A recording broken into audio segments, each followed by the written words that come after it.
Okay.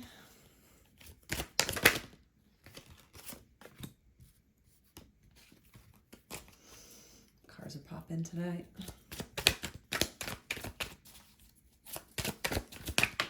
Whew. These cards are literally popping out of my hands like...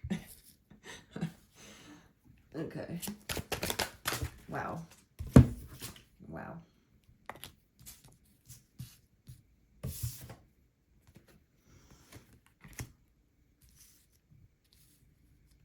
Two more.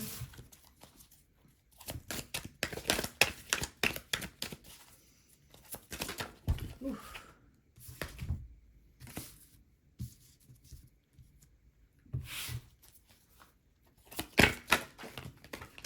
Okay, interesting. Hey. Very energetic reading already without me even looking into it.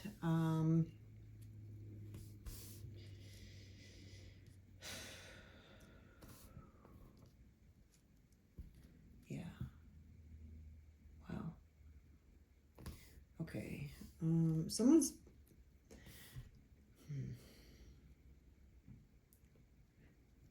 Someone knows that they have to let go of certain things around them, certain people, walk away. Eight of Cups is about walking away from what once served you. But they're walking to the Queen of Cups. This is something that's worth walking towards, and they're willing to do the work to get to the Queen of Cups. They're highly involved in this situation in their head and figuring this out on how to do this, how to offer this. They want to get to a progressional state of becoming the king instead of the knight. It's kind of like a bonus in life. They want to be married. They want their queen, the queen and the king of Pentacles and the Queen of Cups. It's a lovely match. The King of Pentacles is stable, and he takes care of his queen and his kingdom. He's very giving, loyal energy. He has everything and then some. This person wants to get to that point, and that also involves love and having a queen by his side. You know, every king wants his queen. So in order to get to that place, in order to get to a place of marriage, of stability with the Four of Wands, you gotta leave. You gotta leave what is no longer serving you. And there's been a lot of maybe relationships in this person's past that hasn't worked out. And they're obsessing about why now, you know. It doesn't have to be your fault. You know, if you've had a lot of failed relationships, there could be a lot of reasons why. You could be attracting people, 333 on the clock. You could be attracting people that are bad for you, and it's not your fault that you're attracting them, but it is your responsibility to figure out why.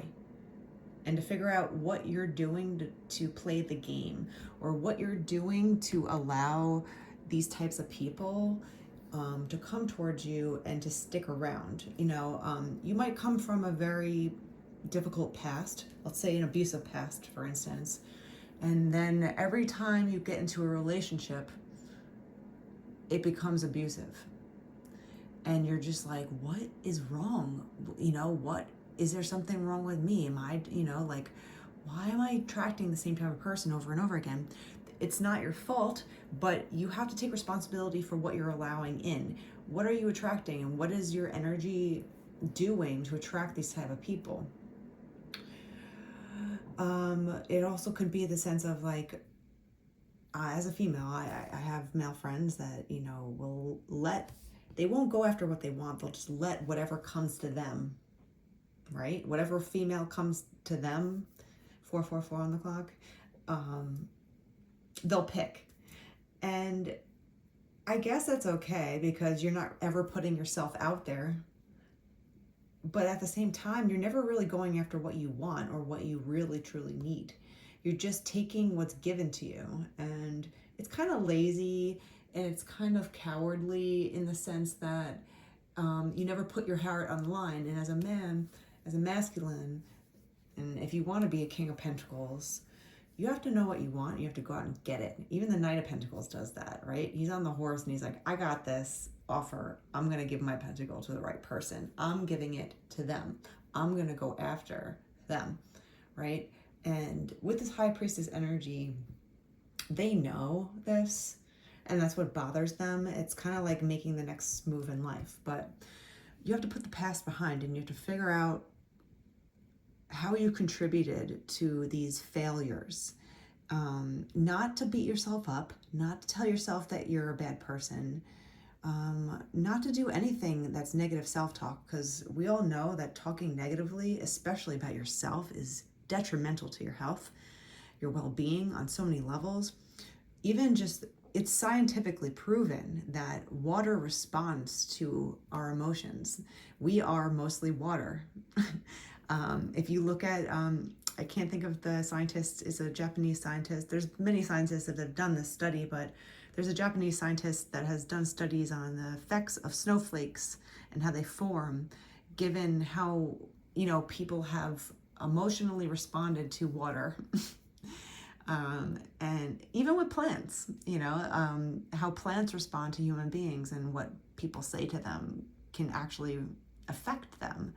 So when you think about negative self-talk to yourself and you say, I'm shitty, I'm a bad person, I suck, whatever it is that you tell yourself, you have to stop that, first of all, because even if you have been a shitty person in the past, or you've made a lot of mistakes, or you know that there's things that you can improve upon, just flip it and be like, I'm working on myself. I'm getting better every day. I'm improving myself every day. Flip the switch to the positive side. You don't have to be delusional, but it's the way that you talk to yourself is how you're going to improve. And you don't want to give yourself a bad start on improving your life. You're almost working against yourself when you talk bad. So anyway, I sidetracked. So you have to figure out what you've done wrong in the past in order to not do it in the future. And you have to be honest with yourself. That's how you stop doing the same old things, right? This person wants to improve and they want to get there and they want, their counterpart. They also see that there's a lot of competition for this stature of the King of Pentacles. They can see that there's other people that want to be your king. And they know this. There's a lot of competition. They think at least that there's a lot of competition for people to marry you, to people want to be with you. Whether or not you entertain anybody, that's a whole nother story. But they see that there's a lot of people around you that are attracted to you, and that intimidates them. But they should also really be paying attention to if you are actually giving your attention to anyone else, or you're just kind of like brushing them off, because as a female, some females get a lot of attention, and especially since a young age, and it just doesn't matter. Some females will use that to their advantage and take advantage of you, and there's plenty of females that will do that. But there's also types, there's females that, they want a certain thing and they want love and they want the real deal. And they don't want these like guys sliding into their DMs or saying the same old things or hitting on them in a very superficial fashion. They want something real. And this is what this guy has to realize, is that they shouldn't be intimidated to get what they want or go after it. What's the worst that can happen is that someone says no to you, you move on, you're not going to die. It's just, you swung, you played the game, at least you were active in life, right? And trying to go after what you want. It's not a proven thing where you're like, okay, well, if I ask her to marry me, she will, but it's a 50-50 coin toss, and you won't ever know the answer until you try. they're definitely in their head trying to figure this out. They're they're learning to listen to their intuition. You know, the high priestess is very intuitive and inward, right? She knows how to use her intuition wisely. She's highly connected to her thoughts and her emotions. So this person is trying to figure this out and, you know, muster up enough courage. They're definitely been thinking about this quite, like they're trying to map out their next move. They're trying to map out the plan to get to the next level in life. So they are working wisely, and there is a lot of stability here with the King of Pentacles and the Four of Wands. There's stability here. So I think this person just needs to get rid of this type of energy behind them of, what have I done wrong in the past? How have I contributed? What do I need to do to change this? How do I stop entertaining these negative people around me? You know, maybe they've entertained a lot of just people that have been bad.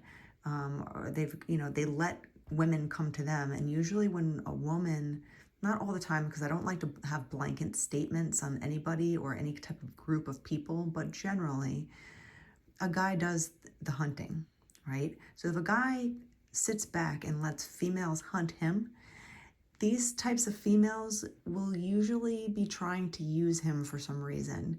Not all the time, because sometimes females are like, I like this guy, I don't care, you know, and there's plenty of good females that will do and, you know, make the first move. But there's a ton of females that will go hunt men for a reason, for status, for money, to get over on you in some way, you know, especially if it's multicultural, I'm feeling, you know, like if, whatever it is, if a guy lets girls come up to him, he puts himself in a very detrimental state. And if he doesn't know how to decipher whether someone, especially a female, is being true with him or not, he puts himself in this state of being the rabbit and the females are the wolves. And he's gonna not know the games that they're playing with him. And he's gonna always be caught up in some negative interactions, let's say. And it might hurt his heart over and over and over again. So this person needs to put on their bootstraps and buckle up and get on his horse and ride into the future of where he wants to go. He wants to get married. He wants that female counterpart. But you need to go after what you want. You can't let what you want come to you. You can't expect it. Sometimes it might happen. It might be a beautiful surprise. It might be a lottery ticket from life. But in order to really get what you want, you got to go for it. You got to go after it, or at least make your way towards it. And that person will meet you halfway, you know. You don't have to put everything out on the line either, but you got to make moves. You got to keep your feet moving, 1 foot at a time, 1 step at a time. And if this person is right for you, if there's a female that's liking you back, once you show her a little bit of interest and showing her, you know, nonchalantly or, you know, little steps at a time that you like her, she will show you the same back, and you match. It's like playing poker. It's like you call or raise, you know. And so you give her your cards, she's going to give you some cards back.